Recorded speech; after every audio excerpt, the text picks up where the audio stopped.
Hello friends, आपल्या सर्वांची आवडती मालिका वचन दिले तू मला या मालिकेच्या आजच्या सोमवार 15 जूनच्या एपिसोडमध्ये एकानंतर एक धमाकेदार ट्विस्ट आले आहेत. पद्मा आणि विक्रांतचं लग्न होणार ही बातमी सगळीकडे पसरली आहे आणि कोणाचाच यावर विश्वास बसत नाहीये. कुमुदिनी आजी तर खूप चिडली आणि हर्षवर्धनला जाब विचारला. त्याच्याकडून हमी मागितली की विक्रांत आणि पद्माच्या लग्नानंतर पद्माच्या जीवाचं काही बरं वाईट होणार नाही याची गॅरंटी मला दे. हर्षवर्धन हे ऐकून खूप चिडला आणि कुमुदिनी आजीला ठणकावून सांगितलं की तो फक्त एक प्रस्ताव आहे जो खूप चांगल्या मनाने विक्रांत आणि आमदार शिर्केने पुढे ठेवलाय. त्याला होकार द्यायचा की नाही ही पद्माची इच्छा आहे. आणि मग ऊर्जाने हर्षवर्धनला सांगितलं की पद्माची वकील म्हणून मी तुम्हाला सांगतेय, पद्मा हे लग्न करायला तयार आहे आणि एक वकील म्हणून मी तिला नकार दिलेला नाहीये. आणि ऊर्जा एवढ्या पॉझिटिव्हली या सगळ्या गोष्टींकडे कसं पाहतीये हे पाहून हर्षवर्धनला आश्चर्याचा धक्का बसलाय. मग हे सगळं नेमकं घडलं तरी कसं हे जाणून घेण्यासाठी हा व्हिडिओ शेवटपर्यंत नक्की पहा. फ्रेंड्स, आजच्या एपिसोडच्या सुरुवातीलाच ऊर्जा पद्माला समजावून सांगते, पद्मा हे सगळं एक नाटक सुरू आहे. ते फक्त तुझ्याकडून या ॲफिडेव्हिटवर सह्या करून घेतील, मग तुझ्याशी लग्नाचं नाटक करतील, स्वतःला सोडून घेतील. विक्रांत शिर्के स्वतःला निर्दोष सिद्ध करेल, मी किती मोठ्या मनाचा आहे असं सगळ्यांसमोर सांगत सुटेल. आणि एकदा का त्याचं काम झालं मग ते हे लग्न मान्यच करणार नाही, तुला त्यांच्या आयुष्यातून काढून फेकतील. हे ऐकून पद्माला मोठा धक्काच बसतो. ऊर्जा पद्माला समजावून सांगते, पद्मा हा सगळा एक डाव आहे, एक षडयंत्र आहे स्वतःला वाचवण्यासाठी आणि तुला आयुष्यातून कायमचं उठवण्यासाठी. पद्माचा विश्वासच बसत नाही की आमदार शिर्के आणि विक्रांत लग्नानंतर असं काही करणार आहे. पद्मा चिडून म्हणते, ताई मग जर असं असेल ना तर मी त्यांना आत्ताच्या आत्ता सांगते, मी हे लग्न करायला तयार नाहीये, मी हे लग्न करणार नाही. जर त्यांना माझ्या आयुष्याचं असं नुकसान करायचं असेल तर मी त्या विक्रांत विरुद्ध लढा द्यायला तयार आहे. मी आयुष्यभर त्याच्याविरुद्ध लढेल, पण त्याच्याशी लग्न करणार नाही, स्वतःचं आयुष्याचं असं वाटोळं करून घेणार नाही. ऊर्जा म्हणते, नाही पद्मा, एकदा माझं ऐकून तरी घे. पद्मा विचारते, ताई आता काय ऐकायचंय, मी हे लग्न करणार नाही. तर ऊर्जा तिला समजावून सांगते, पद्मा तुला हे लग्न करावं लागेल, तू हे लग्न करायचं. पद्मा विचारते, अगं पण ताई आपल्याला माहिती आहे ना हे ते का करताय, मग का हे लग्न करायचं. तर ऊर्जा तिला समजावून सांगते, अगं पद्मा, कारण आपल्याला त्यांचाच डाव त्यांच्यावर उलटवायचा आहे. जसं ते तुला फसवून स्वतःची मान या सगळ्या प्रकरणातून काढून घेण्याचा प्रयत्न करत आहे, तसंच आपल्याला त्यांना सगळ्यात मोठा धक्का द्यायचा आहे. मी तुझं त्या विक्रांतशी लग्न होऊच देणार नाही. मी लग्नाच्या दिवशीच हर्षवर्धन जहागीरदार आणि विक्रांत शिर्के यांचा प्लॅन काय आहे हे अख्ख्या जगासमोर आणणार, त्यांना अख्ख्या जगासमोर एक्सपोज करणार आणि मग तुला न्याय मिळवून देणार. पद्मा तू टेन्शन घेऊ नको, मी तुझ्याबरोबर काहीच वाईट होऊ देणार नाही, सगळं चांगलंच घडेल. पण पद्माला अजूनही भीती वाटत असते. पद्मा म्हणते, पण ताई काही उलट घडलं तर. ऊर्जा म्हणते, घडेल ना, नक्कीच उलट घडेल, पण आपल्या विरुद्ध नाही तर हर्षवर्धन जहागीरदार आणि त्या विक्रांत विरुद्ध. आता तू पहाच, माझ्या मनात सगळा प्लॅन तयार आहे आणि सगळं आपल्या प्लॅनप्रमाणेच होतंय आणि पुढेही होत राहील. आमदार शिर्के, विक्रांत शिर्के आणि हर्षवर्धन जहागीरदारला मी कसा धडा शिकवते ना ते तू आता पाहतच राहा. हा सगळा विचार ऐकून पद्मासुद्धा खुश होते, पण तिच्या मनात अजूनही भीती असते की वेळेवर काही चुकीचं व्हायला नको. इकडे आदित्य दिव्याला जाब विचारतो, या सगळ्या प्रकरणाशी तुझा काय संबंध आहे. तर दिव्या उत्तर देते, आहे संबंध. असं म्हणून दिव्या जाते. आदित्य तिला थांबवतो आणि विचारतो, दिव्या मला स्पष्ट सांग, तेच तुला विचारतोय मी, या सगळ्या प्रकरणाशी तुझा काय संबंध आहे. दिव्या सांगते, आदित्य या घरात मला जे हवंय ना ते मिळवण्यासाठी मी हे सगळं करतेय आणि याआधी मी तुला सांगितलंय की या प्रकरणाशी माझा संबंध होता आणि आत्तासुद्धा आहे. आदित्य चिडून म्हणतो, याआधीसुद्धा मला तुझ्याकडे 2 लाख रुपये सापडले होते. मी तुला विचारलं होतं हे पैसे तुझ्याकडे कसे, तर तू मला म्हणाली होतीस की हे पैसे बाबांनी मला दिले. तेव्हासुद्धा तू मला उत्तर दिलं नव्हतं आणि मग अतिशहाणपणा करून तू पद्माच्या घरी गेली होतीस. तेव्हा हे प्रकरण काय होतं मला नंतर कळालं, पण आता मला हे आत्ताच जाणून घ्यायचं आहे, हे सगळं नेमकं काय चाललंय तुझं, तुझा या पद्मा आणि विक्रांत शिर्के प्रकरणाशी काय संबंध. तर दिव्या म्हणते, आदित्य तेव्हा मी तुला जे उत्तर दिलं होतं ना, आत्तासुद्धा तेच देतीये. तू तुझ्या डॅडला जाऊन विचार, मला नको विचारू. आदित्य चिडून म्हणतो, अगं दिव्या, मी तुझ्या काळजीने बोलतोय. या सगळ्या प्रकरणात नको पडूस. तो आमदार शिर्के चांगला माणूस नाहीये. जर काही मागे पुढे झालं ना, तर तो तुझा जीव घ्यायला सुद्धा मागे पुढे पाहणार नाही. तर दिव्या चिडून म्हणते, ती ऊर्जा सगळं करते ना, तिला नाही काही तू बोलत. आदित्य म्हणतो, अगं तिचा जीव घेण्याचा सुद्धा प्रयत्न केला होता ना त्याने. तर दिव्या म्हणते, घेतला नाही ना, मग माझाही घेण्याचा प्रयत्न करेल आणि मेले तर मेले. तसंही तुला माझं काय देणं घेणं आहे. मी जगले काय, मेले काय, वाचले काय, तुला काय फरक पडतो. आदित्य ओढून म्हणतो, दिव्या बस झालं, मूर्खासारखं बोलू नकोस. आणि तू हे सगळं का करतीयस सांग मला. डॅडला ह्या लग्नाची आयडिया तूच दिलीस का? दिव्या खुश होऊन म्हणते, आता कसं ओळखलंस? भारी आयडिया दिली ना मी, एकदम भारी आयडिया. आदित्य विचारतो, पण हे सगळं तू का करतीयस? तुला काय हवंय? दिव्या सांगते, मला जे हवंय ना त्याचा विचार तू कधीच केला नाही. नाहीतर ते तू मला मिळवून दिलं असतं. मी तुझ्या डॅडबरोबर डील केली आहे. मी त्यांना या लग्नात मदत करणार आणि मग ते मला जे हवंय ते सगळं मिळवून देणार. मला या घरात मान हवाय, मला पैसे हवे आहेत आणि मला या घराचे पिढीजात दागिने हवे आहेत. आदित्य चिडून म्हणतो, तुला जर हे सगळं हवंय तर मग तू या सगळ्या गोष्टी आजीकडून किंवा आईकडून मागायच्या ना. तू डॅडला जाऊन का विचारलंस? तर दिव्या सांगते, कारण मला माहिती आहे मला जे हवंय ना ते फक्त तुझे डॅडच देऊ शकतात, दुसरं कुणीच नाही. आदित्य तिला समजवण्याचा प्रयत्न करतो, हे सगळं मागण्यापेक्षा आहे ना तुझ्या सख्ख्या बहिणीकडून 2 समजूतदारपणाच्या गोष्टी मागितल्या असत्या ना, थोडी अक्कल मागितली असती तर बरं झालं असतं. दिव्या चिडून म्हणते, काय आहे त्या ऊर्जाकडे? तिची परिस्थिती तर माझ्यापेक्षा बिकट आहे. आदित्य सांगतो, ती फक्त आत्ता, पण मी तुला गॅरंटी देऊन सांगतो, लवकरच ऊर्जाला या घरात तो मान मिळेल, ते प्रेम मिळेल जे तुला आयुष्यात कधीच मिळणार नाही. आणि त्याचं मुख्य कारण म्हणजे तुझा हा स्वभाव. तुझ्या या वाईट स्वभावामुळे तुला या घरामध्ये कधीच प्रेम, आदर, तुझं स्थान मिळणार नाही. ते ऊर्जा नक्कीच मिळवेल, हे लक्षात ठेव.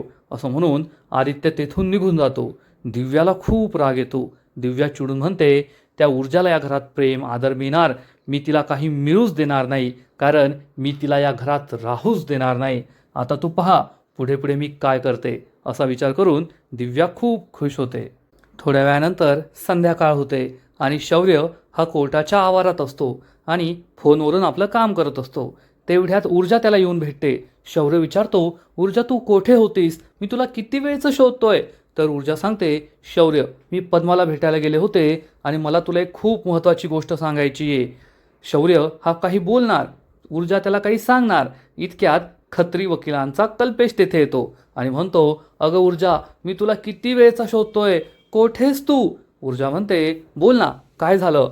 तर कल्पेश सांगतो, अरे खत्री सर तुला शोधताय, त्यांना खूप महत्त्वाचं काम आहे. चल आत्ताच्या आत्ता चल त्यांना भेटायला. ते कानपूरहून परत आले आणि त्यांना तुला आत्ता भेटायचं आहे. त्या रॉयच्या केसबद्दल, बाकीच्या कामांबद्दल तुझ्याशी बोलायचं आहे. ऊर्जा म्हणते, मी ना तुला नंतर येऊन भेटते. खत्री सरांना सांग अर्धा तासाने येते. तर कल्पेश म्हणतो, अगं बाई, तू अजून अर्धा तासाने येणार? खत्री सर खूप चिडलेत आणि त्यांचा डायलॉग तर मला पाठ झालाय. ते म्हणतात की ऊर्जा ही लग्नाच्या आधी बरी होती, पण जेव्हापासून हर्षवर्धन जहागीरदारांची सून झाली ना, तेव्हापासून माज आलाय तिला. हे ऐकून शौर्यसुद्धा हसू लागतो. ऊर्जा म्हणते, मी येते, चल. शौर्य, मी जाऊ का? तर कल्पेश म्हणतो, अरे वा, लग्नानंतर ऊर्जा तू बदलली आहे, डायरेक्ट नवऱ्याची परवानगी विचारतीये. तर ऊर्जा सांगते, नाही नाही, असं काही नाही, तो माझी खूप वेळापासून वाट पाहत होता ना, म्हणून त्याला विचारतीये. कल्पेश म्हणतो, मग तुम्ही दोघे एकाच घरात राहता ना, नंतर तुम्हाला बोलायला खूप वेळ भेटेल, आत्ता चल माझ्याबरोबर. असं म्हणून कल्पेश निघून जातो आणि मग ऊर्जासुद्धा शौर्यला सांगते, शौर्य, आता मी माझी कामं उरकून येते, आपण आहे ना संध्याकाळीच बोलूया. घरी गेल्यावर आपण बोलूया, मी डायरेक्ट घरी येईल. असं म्हणून ऊर्जाही निघून जाते. आणि तेवढ्यात शौर्यला आठवतं की जेव्हा शौर्याचा अपघात झाला होता तेव्हा ऊर्जाने त्याला सांगितलं होतं की तिच्या मनात नसतानासुद्धा तिला खत्री सरांचं हे काम करावंच लागणार आहे. आणि त्याचं कारण म्हणजे जेव्हा ऊर्जाला कळलं होतं की शौर्य हर्षवर्धनचा मुलगा आहे, तेव्हा ऊर्जाने त्याला पैसे परत केले होते आणि हे पैसे खत्री सरांकडूनच तिने उधार घेतले होते. आणि ही उधारी चुकवण्यासाठीच तिला हे सगळं काम करावं लागतंय, हे सगळं शौर्यला आठवतं. इकडे हर्षवर्धन त्याच्या बेडरूममध्ये एक पुस्तक वाचत बसलेला असतो. तेवढ्यात विजया तेथे येते आणि विचारते, अहो तुम्हाला काही कॉफी वगैरे हवी आहे का? हर्षवर्धन सांगतो नाही आणि विजया तेथेच घुटमळत असते. हर्षवर्धनला समजतं हिला माझ्याशी काहीतरी बोलायचं आहे. हर्षवर्धन विचारतो, काय बोलायचं आहे, बोल. तर विजया त्याला विचारते, माझ्या कानावर जे पडलंय ते खरं आहे का? हर्षवर्धन विचारतो, तुझ्या कानावर काय पडलंय, कुणी टाकलंय, ते कळल्याशिवाय कसं सांगणार की ते खरं आहे की खोटं आहे? विजया म्हणते, अहो तेच, तुम्ही विक्रांत आणि पद्माचं लग्न खरंच लावून देताय का? हर्षवर्धन म्हणतो, याचा अर्थ तुझ्या चाहटळ सुनेने तुला सगळं सांगितलेलं दिसतंय. विजया म्हणते, अहो मला हे कुणी सांगितलं, का सांगितलं हे महत्त्वाचं नाही आहे, हे सगळं खरं आहे का ते जाणून घेणं महत्त्वाचं आहे. हर्षवर्धन म्हणतो, जर तुझ्या सुनेने तुला हे सांगितलं असेल की मी विक्रांत आणि पद्माचं लग्न लावून देतोय, तर त्या ॲफिडेव्हिटबद्दल सुद्धा नक्कीच सांगितलं असेल आणि त्या ॲफिडेव्हिटबद्दल कळाल्यावर तुला तर नक्कीच सगळं समजलं असेल ना की हे लग्न फक्त एक ॲडजस्टमेंट आहे विक्रांतला या केसमधून सोडवण्यासाठी आणि पद्मापासून त्याचा पिच्छा सोडवण्यासाठी. एकदा का हे सगळं झालं मग पद्माला आणखीन थोडेसे पैसे देऊन आम्ही पद्मा आणि विक्रांतचं लग्न मोडणार, म्हणजे पद्मा पण खुश, विक्रांत पण खुश आणि ही केससुद्धा बंद होऊन जाईल. विजयाला मोठा धक्काच बसतो. विजया विचारते, अहो पण तुम्ही विक्रांतसारख्या मुलाला एवढी मदत का करताय तेच मला कळत नाहीये, तो वाईट मुलगा आहे ना. हर्षवर्धन सांगतो, यामध्ये माझा फायदा आहे, कारण जर विक्रांत आणि तीर्था यांचं लग्न कायमचं मोडायचं असेल, हा विषय कायमचा बंद करायचा असेल, तर हाच एकमेव पर्याय आहे. कारण विक्रांत या केसमधून सुटल्यावर आमदार शिर्के नक्कीच विक्रांत आणि तीर्थाचं लग्न लावून देण्यासाठी पिच्छा पुरवणार आणि मला त्याला नाही म्हणता येणार नाही. पण जर हे लग्न झालं तर मी त्याला म्हणू शकतो की आता विक्रांत आणि पद्माचं लग्न झालंय आणि मी तीर्थाचं लग्न विक्रांतशी लावून देऊ शकत नाही. विजया म्हणते, पण विक्रांत आणि पद्माच्या लग्नाची आयडिया तुम्हीच दिली ना, त्या आमदार शिर्केला राग येईल, तो वाद घालेल तुमच्याशी. हर्षवर्धन सांगतो, मग मी आईसाहेबांचं नाव पुढे करेल, मी त्याला सांगेल की आमच्या आईसाहेब नकार देत आहे की लग्न झालेल्या किंवा घटस्फोट झालेल्या मुलाशी आमच्या नातीचं लग्न आम्ही लावून देणार नाही. आणि आमदार शिर्केला तसं पण माहिती आहे की मी आईसाहेबांसमोर काहीच बोलत नाही, त्यांचा निर्णय माझ्यासाठी शेवटचा असतो. त्यामुळे मी सुद्धा या प्रकरणातून वाचेल आणि तीर्थाचं सुद्धा त्या विक्रांशी लग्न लावून देण्याची काही गरज नाही. ही आयडिया विजयाला सुद्धा आवडते. विजया म्हणते, ते सगळं खरं आहे, पण त्या ऊर्जा शिंदेने हे सगळं होऊ द्यायला पाहिजे ना. तर हर्षवर्धन सांगतो, तू त्याचं टेन्शन घेऊ नको, दिव्याने मी सांगण्याआधीच पद्माला या लग्नासाठी तयार केलं आहे, त्यामुळे ऊर्जाने काहीही केलं तरी हे लग्न होणारच. पद्मा या लग्नासाठी तयार आहे. मला तर असं वाटतं पद्मा मनातून घाबरली आहे, तिला असं वाटतंय की आपलं काही खरं नाही, म्हणून तिने या लग्नासाठी होकार दिला आहे. विजया म्हणते, देणारच ना, कारण प्रत्येक गरीब मुलीची अशी इच्छा असतेच एवढ्या मोठ्या घराण्यात लग्न करून जावं, श्रीमंत व्हावं सोप्यात. हर्षवर्धन म्हणतो, नाही मला तसं वाटत नाही, पण ऊर्जा शिंदे हे लग्न थांबवू शकणार नाही आणि पद्मा हे लग्न करायला तयार होईलच, त्यामुळे सगळं काही ठीक होईल. तसंही या प्रकरणाने, या कोर्ट केसने माझ्या डोक्याला खूप त्रास दिला आहे. एकदा का हे प्रकरण शांत झालं मग बाकीच्या सगळ्या गोष्टी करता येतील, म्हणून मला लवकरात लवकर हे प्रकरण मिटवायचं आहे. विजयाला सुद्धा ही गोष्ट पटते की हर्षवर्धनला या प्रकरणातून स्वतःचा पाय काढून घेता येईल आणि स्वतःचं अंग काढून घेता येईल. इकडे आजी आणि शौर्य याच प्रकरणाबद्दल बोलत असतात. शौर्याने आजीला सगळं सांगितलेलं असतं. शौर्य म्हणतो, मला तर काही कळतच नाहीये, मला दादाने सांगितलं आणि ऊर्जाशी मला बोलताच आलं नाही, मी तिच्याशी बोलणार इतक्यात तिला महत्त्वाचं काम आलं, म्हणून ती आता घरी आल्यावरच कळेल. आणि तुला माहिती आहे ना, घरातसुद्धा आम्हाला बोलायला जागाच नाही आहे, कोठे बोलायचं, काय बोलायचं. आजी म्हणते, मला कळतंय रे, तुम्हाला खूप त्रास होतोय, म्हणूनच आपण लवकर देवदर्शन करून घेणार आहोत, म्हणजे तुम्हाला दोघांना एकत्र वेळ घालवता येईल. आजी म्हणते, पण आता माझ्यासमोर पद्मा आणि विक्रांतचं हे प्रकरण खूप मोठं झालंय, मला कळतच नाहीये हे सगळं काय चाललंय. शौर्य सांगतो, हो ना, विक्रांत आणि पद्माचं लग्न, माझा तर विश्वासच बसत नाहीये. आजी म्हणते, पण या सगळ्या प्रकरणात आपल्याला पद्माच्या सेफ्टीकडे लक्ष द्यावं लागेल, कारण एकदा का हे सगळं लग्न झालं मग पद्मा त्यांच्या घरात असेल आणि विक्रांत तिच्याबरोबर काय करेल हे सांगता येत नाही. शौर्य सांगतो, ॲफिडेव्हिटसुद्धा साईन करून घेणार आहेत पद्माकडून. आजी म्हणते, ते तर उघडच आहे, या लग्नाच्या बदलात विक्रांतच्या नावावरची केस मागे घ्यायची अशी अट तर ते लावणारच, म्हणजे विक्रांत या केसमधून सही सलामत सुटणार. मला मुख्य भीती या गोष्टीची आहे की एकदा विक्रांतवरची केस हटली मग त्या आमदार शिर्केने पद्माचं काही वाईट करायला नको, तो तिच्या जीवाचं सुद्धा काही बरं वाईट करू शकतो. खूप घाणेरडा माणूस आहे तो. शौर्य म्हणतो, हो ना, काल रात्रीसुद्धा त्याने. तर आजी सांगते, मला माहिती आहे काल रात्री घरात काय गोंधळ झाला, तेव्हा मी जागीच होते आणि हे सगळं मी ऐकलंय. शौर्य विचारतो, आजी तू जागीच होतीस का? आजी सांगते, हो, कारण मला माहीत होतं हर्षवर्धनने त्याला घरी बोलवलंय ड्रिंक करण्यासाठी, पार्टी करण्यासाठी. शौर्य म्हणतो, मला कळतच नाही डॅडने अशा माणसाला आपलं मित्र का बनवलंय, त्याच्याशी मैत्री का ठेवली आहे. आजी सांगते, आमदार शिर्के आणि हर्षवर्धन हे दोघे कॉलेजचे मित्र आहेत आणि सुरुवातीच्या काळात हर्षवर्धनला मोठे मोठे कॉन्ट्रॅक्ट्स हवे होते. शौर्य म्हणतो, आणि हा आमदार शिर्के ते पुरवत असेल, पण आता तर ते एका पोझिशनला आहेत ना, मग ते कशाला त्याच्याशी मैत्री ठेवताय. आजी सांगते, आता तो एका पोझिशनला आहे, पण तो काही सरळ मार्गाने वकिली करत नाही आणि अशा वकिलाला राजकारण्यांची खूप गरज असते. त्यामुळे हे दोघे एकमेकांची गरज भागवतात आणि त्या आमदार शिर्केला हर्षवर्धनसारख्या वकिलाची गरज असते. शौर्य म्हणतो, खरंय, म्हणजे एकमेकांच्या साथीने त्यांची गाडी पुढे चालली आहे आणि या व्यवहाराला ते मैत्री म्हणतात. माझा तर विश्वासच बसत नाही. आजी ही शौर्याला समजावून सांगते, शौर्य, त्यांना काय करायचं करू दे, पण आपल्याला या सगळ्या प्रकरणात आपल्या पद्माचं काही बरं वाईट नाही झालं पाहिजे याकडे लक्ष द्यायला हवं, ऊर्जाशी बोलायला हवं. शौर्य म्हणतो, हो आजी, ऊर्जा थोड्या वेळाने घरी आली ना की मी तिच्याशी याबद्दल बोलणारच आहे. आणि हे दोघे याचाच विचार करत असतात. थोड्या वेळाने हर्षवर्धन हॉलमध्ये असतो आणि विजया त्याला पाण्याचा ग्लास आणून देते, पण हर्षवर्धनच्या हातातून हा पाण्याचा ग्लास खाली पडतो आणि सगळ्या जमिनीवर काचा काचा होतात. विजया आवाज देते, वर्षा लवकर ये. पण तेवढ्यात ऊर्जा येते आणि म्हणते, वर्षा घरी गेलीये, ती नाहीये, मी गोळा करते. शौर्यसुद्धा येतो, तो ऊर्जाला मदत करतो. तर विजया म्हणते, या वर्षाचं ना अति होतंय, संध्याकाळी 8 वाजेनंतर 1 मिनिटसुद्धा थांबत नाही. तेवढ्यात आजी तेथे येते आणि म्हणते, मग पद्माला परत बोलवायचं का? तसं या घरातील सगळ्यांना पद्माची खूप सवय झाली ना, पद्मा चांगलं काम करायची. काय हर्षवर्धन, पद्माला घरी कामाला परत बोलवायचं का?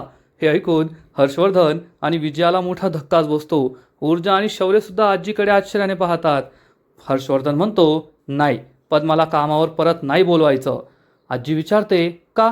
ती तर चांगलं काम करायची ना, आणि आता तर ती काही खोटं बोलत नव्हती, हे पण सिद्ध झालंय. आणि या सगळ्या प्रकरणात आपलीच चूक आहे, आपण तिच्यावर अन्याय केलाय. शौर्य म्हणतो, हो डॅड, तिला सुद्धा तिच्या उपजीविकेसाठी काहीतरी साधन हवंय ना, आपण तिला कामावर परत बोलवूया. हर्षवर्धन आणि विजया खूप चिडतात. आजी म्हणते, तसं पण शिर्केंच्या घरी पुरणपोळ्याचा डबा घेऊन आपणच तिला पाठवलं होतं, म्हणून आपण काहीतरी जबाबदारी लागतो, आपलं काहीतरी कर्तव्य आहे. विजया चिडून म्हणते, वा रे वा, आता याचं खापरसुद्धा तुम्ही माझ्याच डोक्यावर फोडा. तर आजी म्हणते, खापर तुझ्या डोक्यावर फोडत नाहीये, फक्त आपली जबाबदारी काय आहे ते सांगते मी. शौर्य म्हणतो, पण आता एवढ्या मोठ्या घराण्याची सून बनल्यावर ती आपल्या घरी काम करेल का? आजी विचारते, एवढ्या मोठ्या घराण्याची सून? कोणत्या घराण्याची सून बनते ती? हर्षवर्धन चिडून म्हणतो, आईसाहेब, बस झाली तुमची नाटकं. तुम्हाला चांगलंच माहिती आहे की हे सगळं प्रकरण काय आहे. तुम्हाला जे काही विचारायचं आहे ना, ते स्पष्ट स्पष्ट विचारा, असं कोड्यात बोलण्याचा प्रयत्न करू नका. आजी म्हणते, मला तुला काही विचारायचं नाहीये, मला फक्त तुझ्याकडून एक हमी हवी आहे की विक्रांत आणि पद्माचं लग्न झाल्यानंतर पद्माच्या जीवाचं काही बरं वाईट होणार नाही, ती सुखरूप असेल. हर्षवर्धन चिडून म्हणतो, आमदार शिर्केने तिला एक चांगला प्रस्ताव पाठवलाय, स्वतःची चूक मान्य करून ते तिचं आयुष्य सुधारायला तयार आहेत आणि जर तिला काही गडबड वाटली तर ती लग्न करणार नाही. यात माझी हमी द्यायची काय गरज आहे, हो की नाही? असं म्हणून हर्षवर्धन ऊर्जाला विचारतो. तर ऊर्जा म्हणते, पद्माने तिच्या संमतीने या लग्नाला होकार दिलाय, तिला हे लग्न करायचंय आणि एक वकील म्हणून मी तिला कोणताही विरोध दाखवलेला नाहीये आणि पद्माला हे लग्न करायचंय. हे ऐकून घरातील सगळ्यांना मोठा धक्काच बसतो. शौर्य, आजी हे सुद्धा ऊर्जाकडे आश्चर्याने पाहतात. शौर्य ऊर्जाला विचारतो, ऊर्जा तू खरंच बोलतेय का? पद्मा या लग्नासाठी तयार आहे? ऊर्जा सांगते, हो, ती या लग्नासाठी तयार आहे आणि मी तिला संमती दिली आहे. शौर्याचा विश्वासच बसत नाही आणि हर्षवर्धन हा ऊर्जाकडे पाहतच राहतो आणि विचार करतो, ऊर्जा, तू या लग्नासाठी कसा होकार दिला तेही इतक्या सोप्यात, तेच मला जाणून घ्यायचं आहे. ऊर्जा सगळ्यांना सांगते, पद्माचं नेहमी भलं व्हावं अशीच माझी इच्छा असते आणि या लग्नाने तिचं भलं होईल असं मला खरंच मनापासून वाटतंय. म्हणून मीही तिला सांगितलं की तू हे लग्न करू शकतेस. असं म्हणून ऊर्जा तेथून निघून जाते. हर्षवर्धन तिच्याकडे पाहतच राहतो. हा चमत्कार कसा घडला, ऊर्जाने या लग्नासाठी कसा होकार दिला हेच त्याला कळत नाही आणि आजचा एपिसोड येथेच संपतो. फ्रेंड्स, वचन दिले तुम्हाला या मालिकेचा आजचा एपिसोड खरंच खूप भारी होता, इंटरेस्टिंग होता.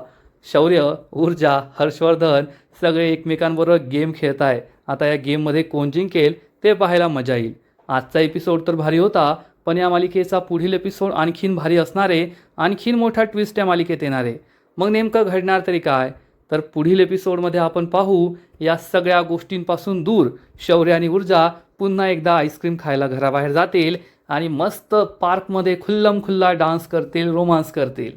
तर फ्रेंड्स, तुम्हालासुद्धा वचन दिले तुम्हाला ही मालिका आवडते का, नक्कीच कमेंट करून सांगा. आणि या मालिकेचे असेच नवीन नवीन एपिसोड, नवीन नवीन अपडेट सर्वात आधी पाहण्यासाठी व्हिडिओला लाईक करा, शेअर करा, चॅनलला सबस्क्राईब करून बेल आयकॉनवर क्लिक करा. म्हणजे या मालिकेचे नवीन नवीन एपिसोड तुम्हाला सर्वात आधी पाहायला मिळतील. खूप खूप खूप धन्यवाद.